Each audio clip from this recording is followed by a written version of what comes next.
Aloha, it's me, Dashama. I'm here in Hawaii with Cindy Sellers at Angel Farms. And this is one of my favorite places to come. It has been so life-changing. So I thought I would just introduce everybody to Cindy and interview her a little bit to talk about this amazing program that she leads. It's a cleansing retreat and it's very unique.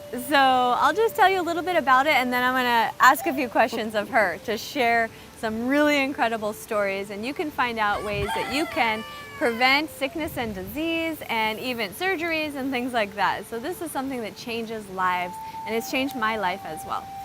So it's a 10-day retreat. It's a very immersive experience where you stay here or you can stay nearby, and every day you do 90 minutes of colon hydrotherapy with a continuous machine. She calls it a baptism from within, which I think is actually a very appropriate term. And all liquid diet, so it's mostly warm blended soups and a little bit of other options just to sustain yourself. But basically the idea is to go in and cleanse yourself out all the way to the very end of the colon. So typically to talk about the colon is not that exciting, but I think it's one of the most important things in our health. And I'm a health expert, happiness expert, and your gut is known as your second brain. So if you don't have a healthy gut, you actually don't produce serotonin to be happy.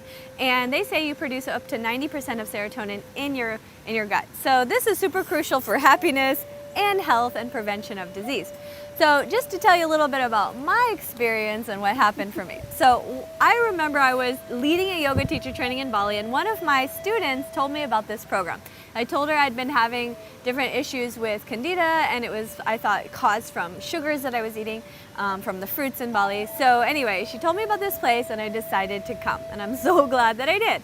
So I had no idea what to expect, and when I got here, I literally, like on day 1, day 2, day 3, every day was a surprise. One day, actually 4 different days, I got a 12-inch parasite came out of me. And you can see it, and it comes out with a house, and it's like been living in there. She said maybe, what'd you say, like 10 years? 10 years at least. Could have been, because of how big it was, and I was horrified and shocked. And another day I actually had like 40 of these little fluffers, which are little parasites that she said you could potentially get from sushi or different types of things like that. So I used to eat raw fish. I stopped about a year before I came. Ooh. And they were still in there. So that's the interesting thing. I had already been not eating any fish or anything for like 1 or 2 years, and I came here and they were still thriving inside because they were living large on my other nutrients that I was bringing with my green juices and my raw vegan food, and they were living large. And so 4 parasites and 40 fluffers later, I also released a lot of emotional trauma and baggage. So it was like all this stuff because I had been attracting all these parasitic people that stole from me, lied to me, did bad things, and I didn't understand why. And when I had this experience, as they were coming out, each story revealed itself to me, and I was like, oh, that was Matt or whatever, you know. Each one was a human that had betrayed me and stole from me, and it was like that parasitic vibration that I was carrying in my gut that was attracting these people. I never told you this part of the story, but interestingly enough, after I left here, after getting all of these parasites out of me, I actually manifested, like doubled my income. I don't know if I did that. I made an extra $100,000 that year, and I paid off all my debts and everything like that. So it was actually like this interesting balance of energies and karmas by being, you know, so willing to go through this experience, because it's not necessarily pleasant, but at the same time, you know, like by the end you feel so much joy and bliss because you're like, yeah, I'm free from all that. So I would love to share, and if you can, you used to be, how did you get into this, first of all? You were a nurse? Or no, okay. No, you know, my background way back there, I've been doing this now for over 30 years, and my background was not as a healer. I did concrete work, I sold mobile homes, I you know, grew up on a dairy farm, and so yeah, no, the calling was, I was in a car wreck in 83 in which my back bent in the middle, and so from 83 to 89 I lived in a lot of pain because the doctor said they can only break my back and put 2 titanium pins in it. And I refused because it just bent and not broke. And I'm like, I'm not gonna let you break my back. Thank you, I didn't go through with that. And then in '89, I just couldn't handle the pain anymore, and I was on my living room floor in a neck brace and mostly pissed off at God. Rah, it's not supposed to be like this. And then as I laid there and waited for an answer, and I don't know how long, but I waited until I got a download. And then, oh, you want me to do that? And I heard clearly, you said you would do anything. And I said, yes, I did. I said I would do anything. And so I started it, and sure enough, 10 days later, my back was straight and I was done. It actually happened on the 9th day when I feel like my answer was I got off the cross because God needed the wood for higher purposes than hanging me. And it was in the middle of my back was where the injury was. But it was my trauma that brought me to my intention. And then when the download came about what I was to do now with my information that was coming in volumes. And interesting stories, I was also studying herbs at that time, iridology at that time, naturopathic remedies at that time, lots of stuff in order to help myself, right? So we fill up what I call our toolbox of information. And so when that happened, after I had been doing this and seeing miracles right in the beginning, including in myself, I thought that this wasn't big enough. And so I didn't know if I was going to be doing it anymore. And so one of my Native American teachers came over and he said, Spirit kicked my butt to get over here. What's going on with you? And I said, well, I think I'm here to do really big things, and I don't know if this is big enough, even though it's miraculous, but I don't think it's big enough. And so I'm not sure. And he asked me what my intention was, and I told him, and he said, the reason why this is coming to you is because your intention is true. And he said, you need to understand that every time you help others to their clarity, which this cleanse does, you take 144,000 others with you. And that's Hopi knowing. And so I knew at that time that it was big enough. Every person counted that much. And so it settled me right into the work. And now I've been doing it for over 30 years and over 7,000 people worldwide, word of mouth, coming to do the program. And so, phenomenal miracles in watching people being able to see, where one guy legally blind in his right eye, he got his eyesight back, and legs coming back from not having to be amputated, and liver transplants getting off the list because their liver regenerates.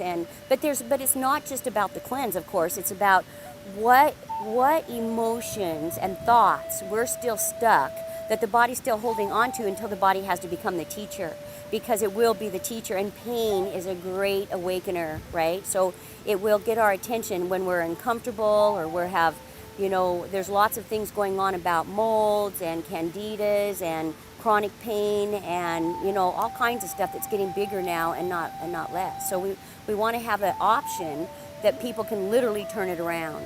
And it's also about, first, spiritual, because we need to know that the gut is the colon is the boss. And if we're not getting it clear, so we have full absorption through the bowel wall, the way the digestive system and the way the body is meant, then we lose the game. Because if we're not able to rejuvenate the organs and help get our system rebooted back up, then we degenerate instead of regenerate. And so this is all about regeneration.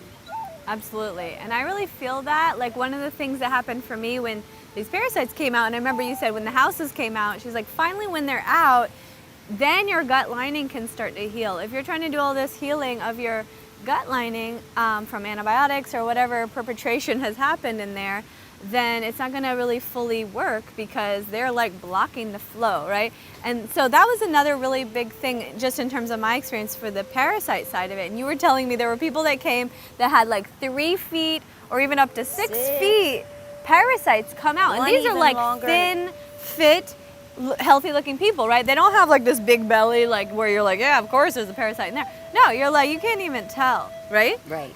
And you have pictures, right? I have thousands. Yeah, so it's fascinating, because when I saw what came out of me, because I'm a fit, healthy person, you can see my six pack and everything, and like I had 4 of them, 40 fluffers. I'm like, what is going on? So anyway, this is super important, and it's interesting because a lot of them are coming from fruits and vegetables, right? So this is kind of raw fruits and vegetables. Where are we getting parasites? Is that where? I really don't think that it comes from our foods as much as it does our thoughts. And when but they got to come in somehow. Where are they coming but we from? have to have a frequency, because we're frequency beings. And so when we have a lower frequency of fear, and fear, of course, contracts in the gut. And when that can't move through, so yes, parasites are going to come in, but they're supposed to be moving out by 10:30 the next morning if everything's working out fine.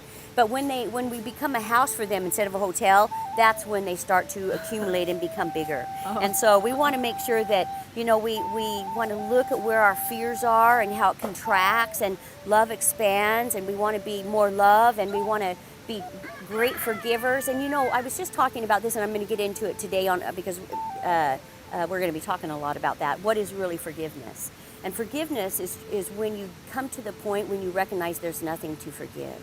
And you're really, seeing everybody as seeds of God, even if they don't. Yeah. And you're making your choices of who you choose to walk with and who you're not, because some people have what we call parasitical thoughts and behaviors of fear. And that's those ones that tend to do unloving behavior to us and to themselves. And so it doesn't mean that we're not supposed to love them, but we are supposed to make our choices of who we choose to walk with, right? That makes sense. I worked a lot with forgiveness. Most people that follow me know that I grew up in foster homes. My parents were not really present in my life. And it's fascinating because this was actually, side note from the cleanse though, was that I worked a lot with forgiveness in my life. And I think the gift, or the secret of forgiveness, is seeing it as a gift. Like whatever happened, like you're saying, seeing there's nothing to forgive.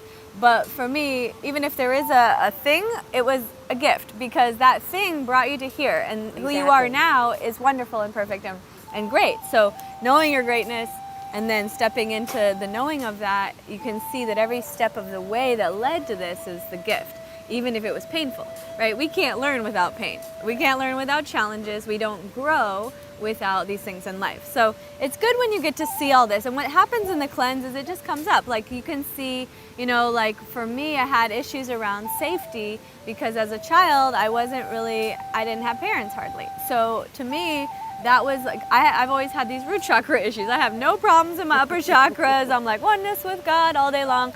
And then when it comes to like safety, like feeling secure in life, those were my biggest challenges of life ever since a child because of my childhood. So anyway, coming here, root chakra healing is like a big, big lesson and so powerful and important. So I'm so grateful for you and all the work that you do. I encourage everybody to come to Angel Farms in Hawaii, try it out.